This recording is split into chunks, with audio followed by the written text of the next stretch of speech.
কোহিনূর হীরার আত্মকথন। কোহিনূর শব্দের অর্থ হলো আলোর পর্বত।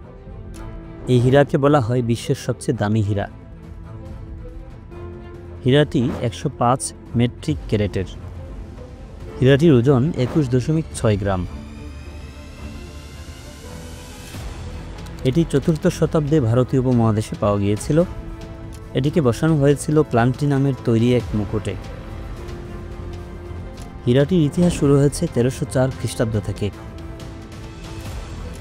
হাতবদল হয়ে শেষ পর্যন্ত 1849 সালে ব্রিটিশদের কাছে সমর্পণ করা হয় হীরাটিকে। হীরাটি জনসমক্ষে দেখা যায় 2002 সালে। এই হীরাটি বর্তমানে রয়েছে ব্রিটিশদের কাছে।